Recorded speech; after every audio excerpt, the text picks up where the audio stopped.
So you guys know how much I love Moschino's Toy Boy. It's an amazing rose-based fragrance, and it was actually my favorite fragrance of that year in which it was released. So here in 2021, we actually have a fragrance that's marketed for women. This fragrance is called Toy 2 Bubblegum by Moschino. I'm excited to give you my thoughts on this fragrance, so make sure to stay tuned.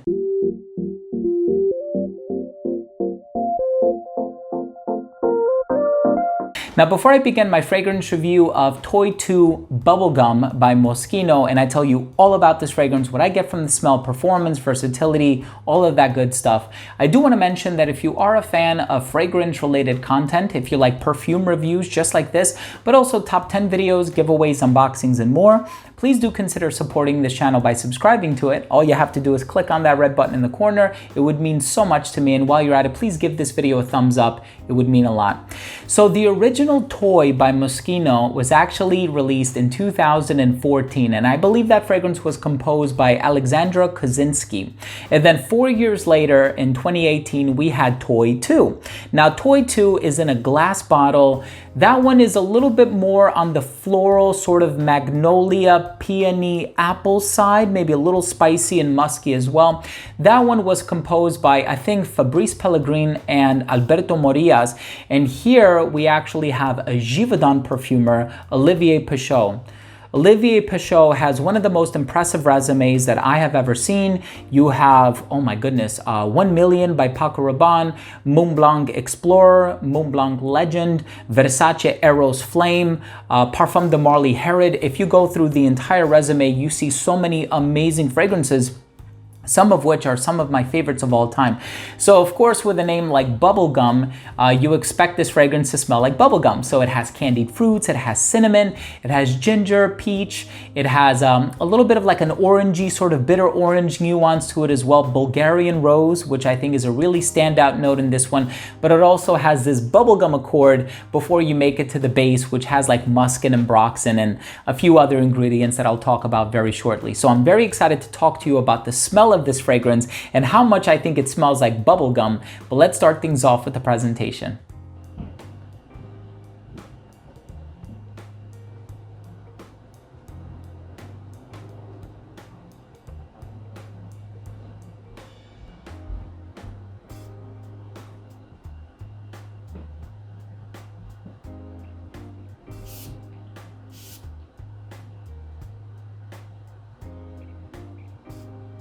So right in the opening of this fragrance, it really does smell like bubblegum. And I was kind of surprised, right? So there's a lot of gum on the market. You have Big Red, and you have Juicy Fruit, and you have Winter Fresh, and you have the Big League Chew, right? Which I think came out in the 20s. So there are a lot of different types of bubblegum and chewing gum, and this smells so candied, so flavorful, so juicy, and so gourmand. And I think at times when we're looking at gourmand fragrances, we don't want it to just smell like plain vanilla. Shout out to the ethyl vanillin structure that I have on my shirt here. We don't want it to just smell like plain vanilla sometimes. We want it to smell like a variety of different things. The more unique and creative and artistic that we can make the fragrance, the better I think it is, right?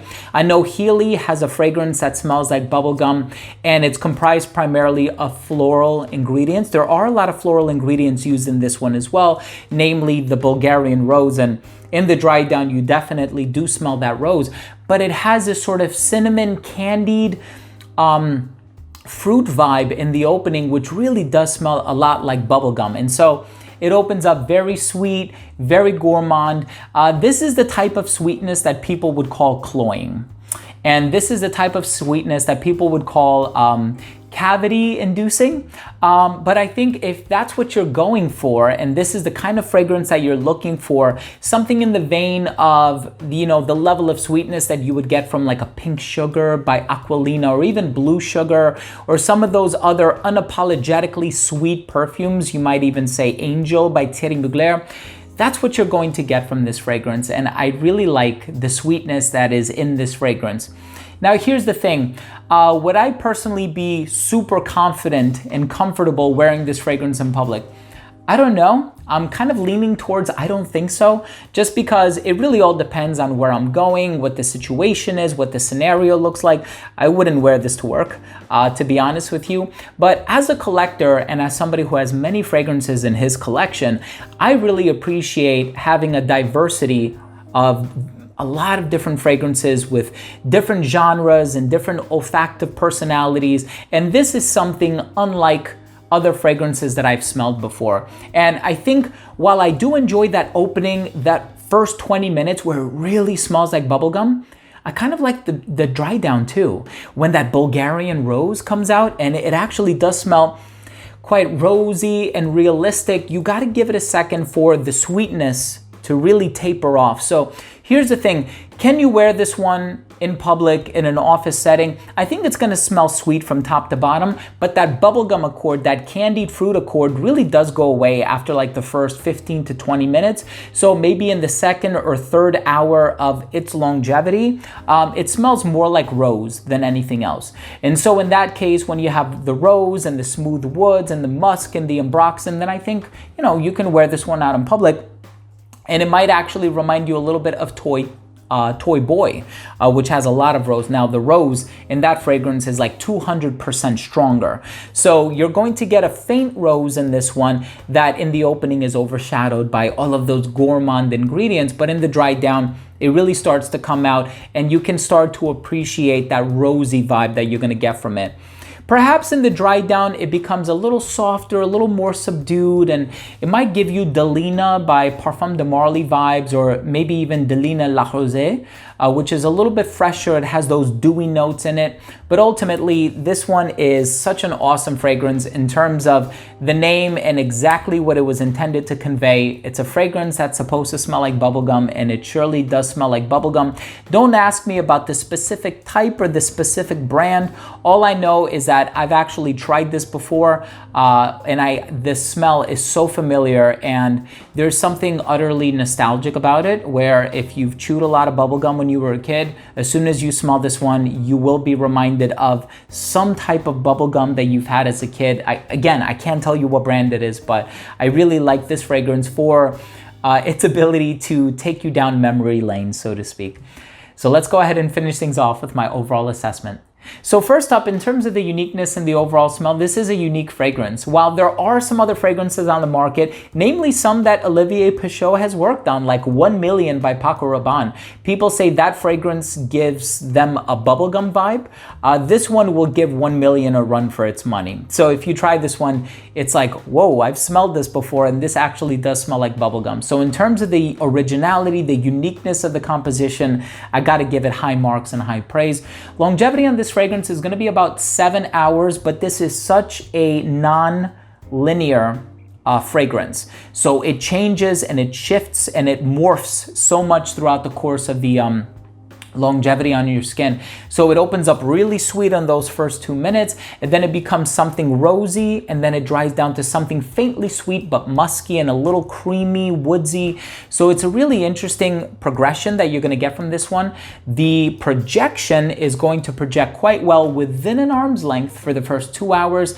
It doesn't start to sit closer to the skin until about that 5 to 6 hour mark, and then you got to reapply at that 7 to 8 hour mark, but it will get you through the workday, especially if you're not going to be around too many other people and you don't want to smell like bubblegum, because you're going to smell like bubblegum when you wear this one, right? In terms of the versatility, I think this one can be a little bit feminine. I can see women enjoying this one a lot more than men, especially if you're used to wearing fragrances like, you know, Polo Green or Terre d'Hermès or, you know, Hermès Equipage or something like that. Yeah, this is not going to be your style of fragrance. But if you like fragrances like Delina by Parfum de Marly, if you like Pink Sugar by Aquilina, if you like that one bubblegum smelling fragrance by Healy, I think you're going to enjoy this one as well. I can see this one being worn in, believe it or not, all seasons. So I think it's a very versatile fragrance in that regard. And I can see this one being worn casually as opposed to formally. But I think if you're wearing it to like a really jubilant event, you can wear this one formally, just because it sort of conveys this youthful aura about it and a very happy, spirit lifting aura about it that I actually do enjoy. In terms of the presentation, I'm not gonna say anything. My final verdict on this fragrance is if you are a fan of sweet fragrances, if you want kind of like this photorealistic bubblegum fragrance, look no further than Toy 2 Bubblegum by Moschino. I think it's an awesome fragrance in terms of how creative and how whimsical and carefree it is, and I'm really happy that I have it in my collection. Let's see if my wife ends up wearing it, right? So there you have it, ladies and gentlemen. Thank you so much for joining me today. That was my fragrance review of Toy 2 Bubblegum by Moschino. If you own or have tried this fragrance or the original Toy from 2014 or even Toy 2, the Alberto Moria's composition, or even Toy Boy, leave a comment down below. Let me know what you think. Also, if you're new to this channel and you took something of value from this review, I would really appreciate it if you would consider supporting this channel by subscribing to it. Again, all you have to do is click on that red button in the corner. And of course, while you're at it, please be sure to enable notifications by clicking on the bell. Make sure to give this video a thumbs up for the algorithm as well. Thanks again for watching. Love you all. We'll see you next time.